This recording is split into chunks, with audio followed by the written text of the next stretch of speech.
So, if you're a California business owner, the real question isn't if you'll exit your business someday, it's how. And let's be honest, this is probably the biggest financial decision of your life. It's way more than just a transaction. It's the capstone to everything you've built. Okay, let's dive into this guide and make sure you get it right. Feel that clock ticking a little? Well, you are definitely not alone. The U.S. Census Bureau found that over half of all business owners are age 55 or older. Now look, this isn't some far-off trend. It's a huge wave of ownership changes happening right now, and that creates both massive opportunity and a whole lot of competition. And that wave means your moment to act is right now. Seriously, the next 6 to 24 months are absolutely critical. This is the time when smart preparation meets market opportunity, and the choices you make in this window are going to define the real value you walk away with.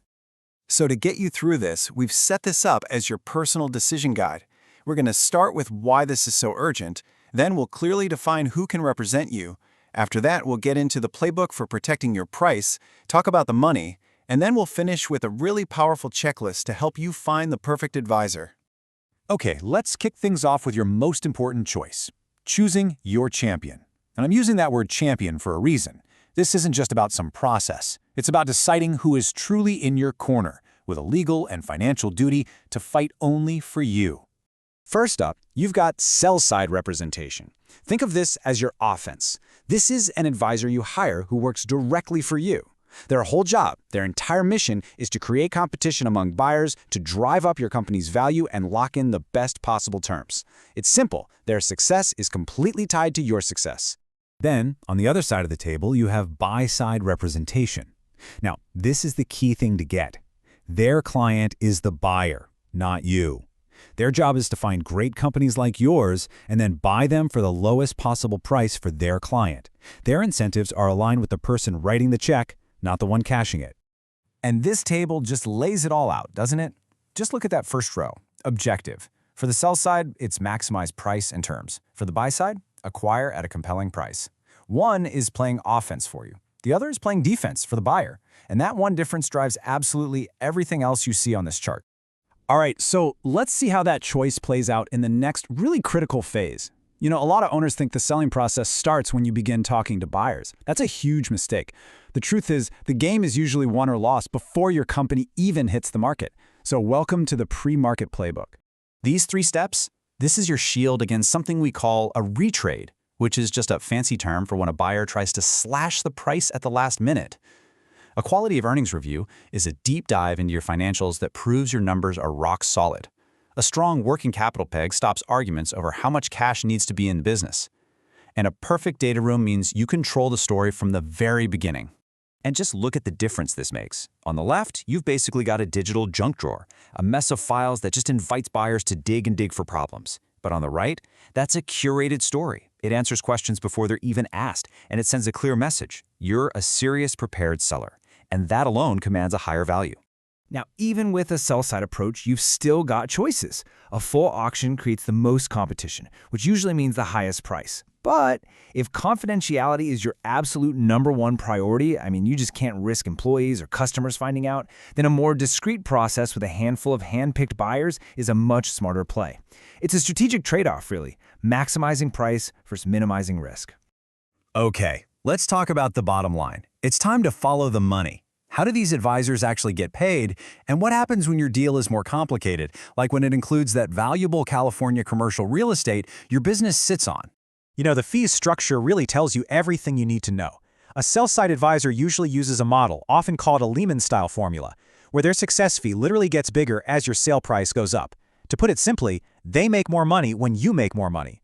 A buy-side advisor, though, is typically on a monthly retainer. Their main reward is for just getting a deal done, not necessarily getting the best deal for you. And this right here is why you have to make them show you the math. Make any advisor you talk to model out their fees at different possible sale prices. Take a look at this chart. See how that fee percentage actually climbs as the value goes from $5 million to $30 million? That's a scaling success fee in action. It gives your advisor a huge incentive to push past a good offer to get you a great one. Now, for a ton of California manufacturers, this is the big one. You're not just selling a business, you're selling a major piece of real estate with it. Well, that immediately brings in new people, lenders, appraisers, and you've got to deal with complex California escrow rules. This is no joke. It demands an advisor who has navigated this exact situation many, many times before. And through all this technical stuff, we can't forget the human side of it. This whole process is intense, it's high stakes. This quote from a California owner really says it all. It is an emotional roller coaster, and that's why a great advisor's job isn't just about the numbers. It's about being that steady hand, that calm voice that shields you from the chaos, so you can make clear, rational decisions. So, with all that in mind, how in the world you actually pick the right advisor? Well, let's get you ready with the exact questions you need to be asking when you interview them. This is your final checklist for making that all-important choice. All right, don't be shy here. Get really specific. Ask them about their hands-on experience with California FTB requirements. Ask them to explain a working capital true-up. That's the final cash adjustment after closing. If they can't explain it in simple terms, that's a red flag. And ask about credentials like a CMNAP. That stands for Certified Mergers and Acquisition Professional. It's a sign they have formal training in doing valuations right. And remember, the right questions are always specific to your industry.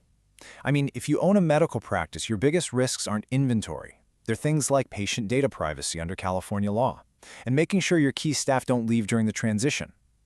A great advisor? They're already thinking about this stuff for you. And finally, the last few questions, they actually turn inward. You need to assess their plan for keeping things quiet, their communication style. But honestly, the most critical question on this entire list is that last one, and it's for you. Before you even start, you need to write down your own tolerance for risk. How do you really feel about things like post-closing adjustments? Knowing your own boundaries is absolutely key. So here's the bottom line. It all really boils down to this simple decision matrix. Just find yourself on this chart. If your number one non-negotiable goal is getting the absolute max value, you belong in that top sell-side quadrant. But if extreme confidentiality is what keeps you up at night, then a limited, discrete process is your answer. This pulls everything we've talked about into one final go/no-go decision for you. Which leaves us with just one final thought. You have poured your entire life into building this business. The only question left is this. Are you ready to invest the next 6 to 9 months with the right champion in your corner to make sure you capture every single dollar of its value? The window is open.